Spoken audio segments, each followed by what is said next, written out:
Imagine कीजिए जहाँ पे 10 में से 8 लोग एग्रीकल्चर पर डिपेंड हैं। वो ये सोचते हैं कि हम खेती करेंगे, फसलें उगाएंगे और उससे हमारी ग्रोथ होगी, उससे हमारी इनकम इंक्रीज होगी। लेकिन ऐसा होता नहीं है, ना ही कोई ग्रोथ होती है, ना ही उनकी कोई इनकम इंक्रीज होती है। ठीक है, प्रॉब्लम प्रॉब्लम क्या थी? प्रॉब्लम किसानों के साथ थी, किसी टेक्निक की प्रॉब्लम थी, या फिर प्रॉब्लम किसी सिस्टम की थी? तो आज हम इसी कॉन्सेप्ट को समझेंगे।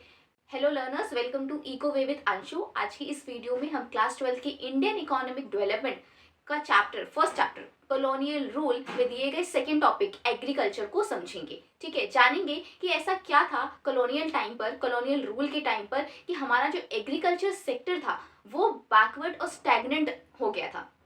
उसमें कोई भी ग्रोथ देखने को नहीं मिल रही थी और उसका रीजन क्या था। And in this video I am giving you the guarantee that after listening to this video आपको कोई और वीडियो की जरूरत नहीं पड़ेगी। आपको किसी भी इस कॉन्सेप्ट को दोबारा समझने के लिए किसी और बुक को पढ़ने की जरूरत नहीं पड़ेगी। आपको बस एक काम करना है कि इस वीडियो को ध्यान से सुनना है, क्योंकि इस कॉन्सेप्ट को मैं एक स्टोरी की हेल्प से समझाऊंगी। और उस स्टोरी को सुनने के बाद, इस वीडियो को देखने के बाद 5-10 से मिनट के बाद आपको अपनी एनसीईआरटी की बुक खोलनी है और एग्रीकल्चर का जो टॉपिक वहाँ पे दिया हुआ है, जो पैराग्राफ दिया हुआ है, you just have to read that paragraph. You do not have to do anything, just read that paragraph and I'm giving you the guarantee कि उस पैराग्राफ को रीड करने के बाद ये टॉपिक आपके दिमाग में इम्प्रिंट हो जाएगा और आपको उसके बाद बिल्कुल कहीं भी समझने की इसको जरूरत नहीं है। और अगर इससे रिलेटेड कोई क्वेश्चन एग्जाम में आता है तो आप अपने आप उसका आंसर लिख पाओगे और आंसर बता भी पाओगे। तो आओ इस कॉन्सेप्ट को समझते हैं। तो स्टोरी कुछ इस तरीके से है कि एक गाँव है, ठीक है, हम उसका नाम रख लेते हैं कोई भी, जैसे कि रामपुर। ठीक है, तो एक गाँव है रामपुर। ठीक है, वहाँ पे जो लोग हैं, वहाँ के जो 85% लोग हैं वो एग्रीकल्चर पर डिपेंड है, डायरेक्टली और इनडायरेक्टली। डायरेक्टली और इनडायरेक्टली का मतलब कि कुछ लोग तो किसान हैं, ठीक है, कुछ लोग हल चलाते हैं, कुछ लोग बीज को बेचने का काम करते हैं, कुछ लोग अनाज को धोने का काम करते हैं। तो वो डायरेक्टली या इनडायरेक्टली एग्रीकल्चर पे ही डिपेंड है। तो इससे हमें एक चीज़ तो समझ में आ गई कि वो जो उस गाँव की इकोनॉमी है ना, वो एग्रेरियन इकोनॉमी, यानी कि एग्रीकल्चर पर डिपेंड इकोनॉमी है। तो जो भी कुछ उनको पैसा, जो भी वो कमा पा रहे हैं ना, ठीक है, अपना जीवन यापन कर पा रहे हैं, वो सिर्फ किससे कर पा रहे हैं? खेती से कर पा रहे हैं। अब आगे बढ़ते हैं। वो खेती तो कर रहे हैं, लेकिन एक चीज यहाँ पे देखने को ये मिलती है कि उनका जो स्टैंडर्ड ऑफ लिविंग है, ठीक है, यानी उनका रहन सहन जो है, रहने का तरीका है, उसकी क्वालिटी में कोई भी चेंज नहीं आ रही। हालांकि जैसे कि नॉर्मली क्या होता है कि जब हम कोई काम करते हैं, ठीक है, हमारी इनकम थोड़ी बहुत बढ़ती है, इनकम बढ़ती है तो हम ना, हमारे रहने का तरीका चेंज होता है। हम थोड़ा कोई गुड अगर हम लोकल कंज्यूम कर रहे थे तो हम थोड़ा उससे अच्छा गुड कंज्यूम करने लग जाते हैं, क्योंकि हमारी इनकम बढ़ गई है। ठीक है, लेकिन ऐसा किसानों के साथ देखने को नहीं मिल रहा था। अब ऐसा क्यों? क्योंकि इनकम बढ़ ही नहीं रही है, तो स्टैंडर्ड ऑफ लिविंग कैसे बढ़ेगा? अब इनकम क्यों नहीं बढ़ रही है? इसका रीजन क्या था?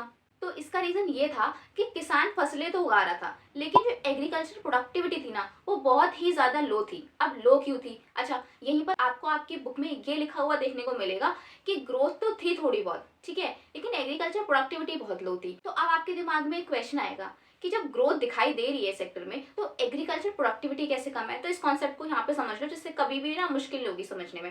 देखो, जो ग्रोथ होती है ना, उसको हम शॉर्ट टाइम पीरियड के लिए मेजर करते हैं जब भी करते हैं। ठीक है, इसको एग्जाम्पल देके समझा देती हूँ मैं आपको। मान लीजिए कि मेरे पास ना 1 हेक्टेयर लैंड है, ठीक है, मैं उस पर एग्रीकल्चर कर रही हूँ, यहाँ पे फूड क्रॉप को उगा रही हूँ। ठीक है, तो मेरी जो फूड क्रॉप होती है 6 महीने में, वो होती है 1 टन। ठीक है, अब क्या होता है कि अगले 6 महीने जब मैं दोबारा खेती करती हूँ, तो दोबारा मुझे देखने को मिलता है कि अब मेरी इस बार जो खेती हुई ना, वो 2 टन हुई है। तो बढ़ कैसे गई? हो सकता है कि मैंने ना एक्स्ट्रा लैंड खरीद ली और फिर उस पर कल्टिवेशन किया, यानी कि उस पर क्रॉप फार्मिंग करी, तो फिर वो 2 टन हो गई।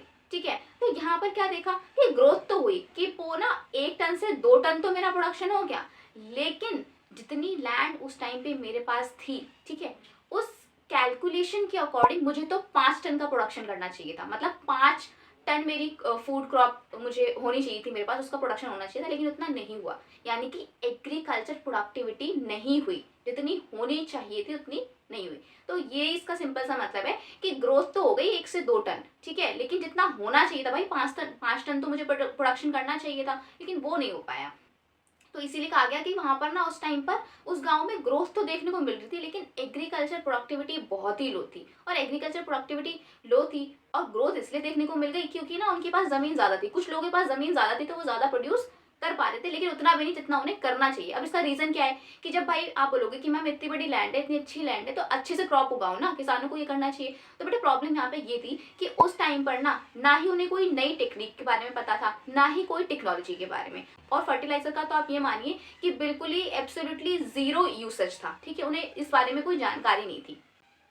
अब ऐसा कैसे? देखो, आप जैसे किसी के पास मान लो 5 हेक्टेयर लैंड है, तो अगर वो मतलब कि हल से उस खेती करेगा तो उसको 10 दिन लगेंगे। वहीं अगर उसके पास एक ट्रैक्टर उसको दे दिया जाए तो वही काम वो 1 या 2 दिन में कंप्लीट कर लेगा। तो ये टेक्नोलॉजी का एक अच्छा यूसेज होता है, लेकिन जो कि उनके पास था नहीं, इस वजह से प्रोडक्टिविटी बहुत कम हो पा रही थी, क्योंकि उनके पास ना ही कोई अच्छी टेक्निक और ना ही कोई टेक्नोलॉजी थी और ना ही कुछ अच्छे फर्टिलाइजर और ना ही उनका यूसेज के बारे में पता होना, वो एक प्रॉब्लम थी। तो यहाँ पर हमने क्या समझा कि जमीन तो ज्यादा थी किसानों के पास, लेकिन फिर भी जो आउटपुट था वो कम था, यानी कि जो आउटपुट पर हेक्टेयर था वो काफी कम था। तो ये जो मैंने यूज किया ना कि एग्रीकल्चर प्रोडक्टिविटी बहुत कम थी और पर हेक्टेयर आउटपुट बहुत कम था, इसी को बोला जाता है, इसी के लिए एक टर्म यूज किया जाता है। इस टर्म को लिख लो, मेंशन कर सकते हो, या भी बुक है आपके पास उसमें हाईलाइट कर लो। इसी को बोलते हैं स्टैग्नेशन विथ डिटोरिएशन, यानी कि जब आपकी एग्रीकल्चर प्रोडक्टिविटी पर हेक्टेयर बहुत ही ज्यादा कम हो। ठीक है, ये आपको ना एमसीक्यू में पूछा जा सकता है कि ना स्टैग्नेशन विथ डिटोरिएशन किसके लिए यूज किया गया ये टर्म। तो ये टर्म इसलिए यूज किया गया है कि जब आपके पास जो पर हेक्टेयर जितना प्रोडक्शन होना चाहिए, जितना आउटपुट प्रोड्यूस होना चाहिए, उतना ना हो पाए। अब इसके बाद आती है एक और नई प्रॉब्लम कि वो जो गांव था ना वो जमींदारी सिस्टम के अंडर आता था, जैसे कि हमने बंगाल प्रेसिडेंसी में देखा है। तो ये जो गांव था वो जमींदारी सिस्टम के अंदर आता था। जमींदारी सिस्टम का सिंपल मतलब था कि जमींदार थे, उन्होंने अपनी जमीन दे दी किसानों को और बोला कि इस पे खेती करो, ठीक है, लेकिन खेती करो आराम से जो भी करनी है, लेकिन मेरे को ना फिक्स्ड डेट, हर मंथ की फिक्स्ड डेट पर फिक्स्ड रेंट चाहिए ही चाहिए। ठीक है, और जमींदार का ना अपना एक इंटरेस्ट था, उसने सिंपल बोलते हैं कि मुझे इससे कोई मतलब नहीं है कि आपकी कंडीशन क्या है, आपकी लिविंग कंडीशन कैसी है, आप फसल उगा पा रहे हो नहीं उगा पा रहे हो, कभी बाढ़ आ गई है, कभी फसल हुई नहीं हुई, मुझे उससे कोई फर्क नहीं पड़ता, मुझे तो महीने पर फिक्स्ड रेंट चाहिए ही चाहिए। ठीक है, इससे किसान को बड़ी प्रॉब्लम होती थी कि अगर किसी टाइम पर, किसी साल में या कुछ महीनों में जब जो फसल उसकी ना उग पाना किसी भी वजह से, यानी कि मान लो बारिश ज्यादा हो गई, उसकी फसल अच्छी नहीं हो पाई, फिर भी उसको स्टिल ही has to give a fixed rent to zamindar. अब जमींदार ऐसा क्यों कर रहे थे, उन्होंने फार्मर्स पे इतना प्रेशर क्यों बना रखा था? तो उनके ऊपर प्रेशर था ब्रिटिशर्स का। ठीक है, ब्रिटिशर्स ने एक रूल बना रखा था जमींदार के लिए, उन्होंने जमींदार को बोल रखा था कि हमको फिक्स्ड अमाउंट ऑफ रेंट चाहिए तुमसे, क्योंकि हमने मतलब ब्रिटिशर्स ने उनको जमीन दे रखी थी और उनको बोला कि इस पे जो करना है करो, आप जमींदार हो, और जमींदार उन्होंने किसान को वो दे दी कि आप तुम लोग इस पर आराम से खेती कर सकते हो। ठीक है, तो अब होता क्या है कि ब्रिटिशर्स ने बोल दिया कि हमको ना फिक्स्ड रेंट चाहिए तुमसे, और अगर तुमने हमें फिक्स्ड रेंट नहीं दिया, जरा सी भी देरी हुई ना, तो तुम्हारी जिम्मेदारी गई, हम किसी और को जिम्मेदार बना देंगे और तुम्हें हटा देंगे। तो भाई जमींदार को तो अपनी लैंड बचानी थी, उसको तो अपने पास जमीन चाहिए थी, तो उसने पूरा प्रेशर डाल दिया फार्मर्स के ऊपर, और फार्मर्स के ऊपर प्रेशर आने की वजह से एक सोशल टेंशन क्रिएट हो गया गाँव में। ठीक है, सबको ये टेंशन हो गया कि ना ये कैसे हम पे करेंगे, अगर कभी हमारी खेती नहीं हो पा रही है ना, फसल नहीं हो पा रही है, या फिर उतना इनकम ही जनरेट नहीं हो पा रहा है, तो हम कैसे जमींदार को पैसा देंगे। चलो, अब ये तो हो जाता है, और फिर होता क्या है कि हमने अभी जैसे कि स्टार्टिंग से देखा कि ना ही उनके पास कोई मॉडर्न टेक्नोलॉजी है, ना ही कोई इरिगेशन फैसिलिटी है। तो जब किसान के पास ये सब चीजें हैं ही नहीं, ऊपर से ब्रिटिशर्स भी कोई भी इन्वेस्टमेंट नहीं कर रहे थे एग्रीकल्चर पे। ठीक है, ब्रिटिशर्स को सिंपल था कि उन्होंने तो जमींदारों को दे रखी है कि हमें तो रेंट आ ही जाएगा, तो वो ना कुछ भी ब्रिटिशर्स तैयार ही नहीं थे कि कुछ इन्वेस्टमेंट भी कर दें हम एग्रीकल्चर सेक्टर में। तो इन्वेस्टमेंट ना हो पाना, किसी अच्छी टेक्नोलॉजी का ना हो पाना, अच्छे इरीगेशन सिस्टम का ना हो पाना, फर्टिलाइजर्स की कमी होना, तो इसकी वजह से जो एग्रीकल्चर सेक्टर था ना वो बहुत ही ज्यादा, उसकी जो ग्रोथ थी वो बहुत ज्यादा डिक्लाइन हो जाती है। और यहाँ पे ना प्रॉफिट सिर्फ दो ही लोग कमा रहे थे, एक थे ब्रिटिशर्स और एक थे जमींदार। ठीक है, क्योंकि इनको तो फिक्स टाइम पे फिक्स रेंट मिल रहा था, लेकिन किसानों की हालत बहुत ज्यादा खराब थी। अब आप सोच रहे हो कि पैसा इतना कैसे आता था जब किसान कमा ही नहीं पा रहा, तो किसान क्या करेगा, वो लोन लेता था। ठीक है, किसी ने अपनी ज्वेलरी बेच दी, किसी ने अपना घर बेच दिया, ठीक है, किसी के पास थोड़ी और जमीन थी तो उसको बेच दिया, या लोन ले लिया इंटरेस्ट पे, और इंटरेस्ट चुका रहे हैं, तो वो तो खैर एक लूप में फंसे हुए थे। इसी टाइम पर उस गाँव के कुछ एरियाज में, ठीक है, उसके आसपास के कुछ एरियाज में ना एक नया ट्रेंड देखने को मिल रहा था। वो ट्रेंड था कमर्शियलाइजेशन ऑफ क्रॉप, यानी कि कुछ लोग ऐसे थे जो कि फूड क्रॉप को ना उगाकर कैश क्रॉप का प्रोडक्शन ज्यादा कर रहे थे। ठीक है, तो जब इन लोगों ने देखा, मतलब गांव के लोगों ने देखा कि ना ये लोग थोड़ा ज्यादा प्रोडक्शन कर पा रहे हैं, इनका आउटपुट ज्यादा हो रहा है, अगर ये कैश क्रॉप को उगा रहे हैं, थोड़ी इनकम भी इनकी बढ़ रही है, तो क्यों ना हम यही करें। तो गाँव के लोग भी ना फिर इसी पे शिफ्ट हो गए, फूड क्रॉप को कर दिया प्रोडक्शन करना कम, और वो ना कैश क्रॉप को ज्यादा उगाने लग गए, कैश क्रॉप का ज्यादा प्रोडक्शन करने लग गए। लेकिन इससे फिर भी कोई हेल्प नहीं मिलती उन्हें, उनकी इनकम वही की वही रहती है। बस ये होता है कि हाँ आउटपुट थोड़ा बढ़ जाता है, प्रोडक्शन थोड़ा ज्यादा करने लगते हैं। कैश क्रॉप का एग्जाम्पल हो गया जैसे कि कॉटन, जूट, ठीक है, तो ये सब क्रॉप वो ज्यादा, इंडिगो, ठीक है, ये सब चीजें वो ज्यादा उगाने लग गए। अब आपको कैश क्रॉप के बारे में अगर ज्यादा और जानना है या फिर समझना है कि कैश क्रॉप क्या है, क्या चीज नहीं है, तो इसके लिए मैंने एक शॉर्ट वीडियो बनाया है, आप वो चैनल पर जाकर मेरे देख सकते हैं। अच्छा, तो जब वो इसका प्रोडक्शन करने लग जाते हैं लेकिन इनकम पे कोई इफ़ेक्ट नहीं पड़ता, लेकिन थोड़ा-सा आउटपुट बढ़ता है, दिखाई देता है कि थोड़ा-सा आउटपुट बढ़ रहा है, लेकिन फिर भी स्टिल उन्हें कोई बेनिफिट नहीं होता। अब क्वेश्चन ये आ रहा है कि जब मैम वो कैश क्रॉप उगा रहे हैं, तो उनको अभी भी प्रॉफिट क्यों नहीं हो रहा? जब आउटपुट बढ़ गया, तो प्रॉफिट भी बढ़ जाना चाहिए। तो बेटा इसका सबसे बड़ा रीज़न ये था कि पूरा जो प्राइस कंट्रोल था ना, वो अभी भी ब्रिटिशर्स के हाथ में था, ठीक है? किस क्रॉप का कितना प्राइस होगा, वो ब्रिटिशर्स के हाथ में था और जब ब्रिटिशर्स के हाथ में कंट्रोल है, तो आपको पता है कि वो ये नहीं देखेंगे कि कि हमें इंडिया के एग्रीकल्चर को बढ़ाना है, किसानों को अच्छी फैसिलिटी देनी है या किसानों की इनकम को बढ़ाना है, नहीं। उनका अपना खुद का इंटरेस्ट था कि भाई जो ये पूरा प्रॉफिट है ना, वो हमें इंग्लैंड भेजना है। तो इंग्लैंड यानी कि ब्रिटिशर्स प्रॉफिट कमा रहे थे यहाँ पर, तो किसानों को कुछ नहीं हो पा रहा, just because they have the full price control. और इसी टाइम पे ना थोड़ा सा इरिगेशन सिस्टम सुधरा भी था, मतलब इरिगेशन सिस्टम थोड़ा सा अच्छा हुआ, लेकिन ना ये नहीं कहा जा सकता क्योंकि आप जब बुक में पढ़ेंगे पैराग्राफ में उसमें बोलेंगे कि थोड़ा इरिगेशन सिस्टम अच्छा हुआ, लेकिन फिर भी कुछ कुछ चीज़ें सही नहीं थी। तो इरिगेशन सिस्टम अच्छा हुआ लेकिन वो ना के बराबर ही अच्छा हुआ था, ठीक है, क्योंकि अभी भी बहुत सारी कमियां थी। कमियां जैसे टेरेसिंग नहीं थी, फ्लड कंट्रोल नहीं था, ड्रेनेज नहीं था, ठीक है, सॉइल डिसेलिनाइजेशन नहीं था। और ये जो टर्म्स मैंने बताए हैं आपको, इन टर्म्स को ना हाईलाइट कर लेना या अंडरलाइन कर लेना। अब ये जो टर्म्स है ना, ये काम कब आते हैं? ये काम तब आते हैं जब आप ना आंसर प्रेजेंटेशन, मतलब यानी कि जब अपना आंसर एग्जाम के टाइम पे लिखते हैं, ठीक है, उसे प्रेजेंट करते हैं अच्छे तरीके से, तो इन टर्म्स को लिख सकते हो। इन टर्म्स को लिखकर उसको अंडरलाइन कर दो, सो दैट कि जब टीचर पढ़े तो उसको पता हो कि ठीक है, इस बच्चे को पता है कि उस टाइम पे क्या क्या प्रॉब्लम थी एग्रीकल्चर सेक्टर में।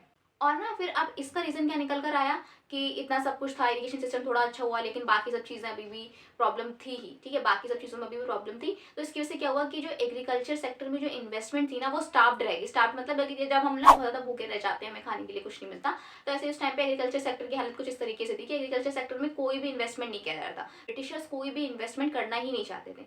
और किसान अगर करना भी चाहता था ना, किसान को लगता था कि नहीं, मुझे एग्रीकल्चर करना है, मुझे अच्छे से गुड्स का प्रोडक्शन करना है या क्रॉप फसल ज़्यादा अच्छे से उगानी है, तो उसके लिए वो ट्राई भी करता था, लेकिन चाहकर भी वो कर नहीं पाता था। क्यों? क्योंकि उसकी इनकम ही इतनी नहीं थी, बहुत ज़्यादा लो इनकम थी, कोई अच्छी टेक्नोलॉजी थी नहीं। तो इस वजह से वो लोग एग्रीकल्चर में भी अपना अच्छा जो परफॉर्मेंस थे वो दे नहीं पाते थे।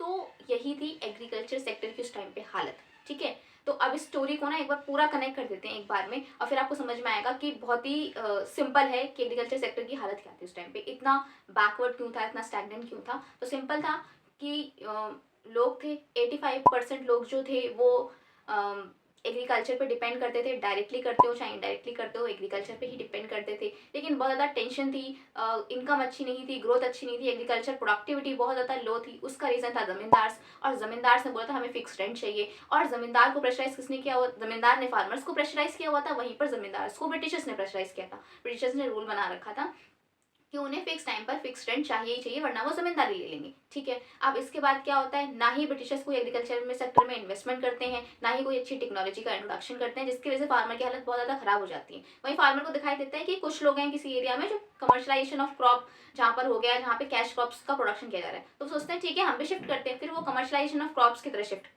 तरफ शिफ्ट करते हैं, वो कैश क्रॉप्स को उगाते हैं जैसे कि जूट, कॉटन, इंडिगो, ठीक है। लेकिन फिर भी स्टिल उनकी इनकम नहीं बढ़ती। इनकम क्यों नहीं बढ़ती? क्योंकि ब्रिटिशर्स के हाथों में पूरा कंट्रोल था, ब्रिटिशर्स के पास पूरा प्राइस कंट्रोल था, क्योंकि उन्हें पूरा पूरा प्रॉफिट कमाकर इंग्लैंड भेजना था, ठीक है। और उसके बाद होता क्या है कि किसान चाहता था इन्वेस्टमेंट करना, फिर भी नहीं कर पाता था। क्यों? क्योंकि टेक्नोलॉजी नहीं थी और इनकम बहुत ज़्यादा कम थी।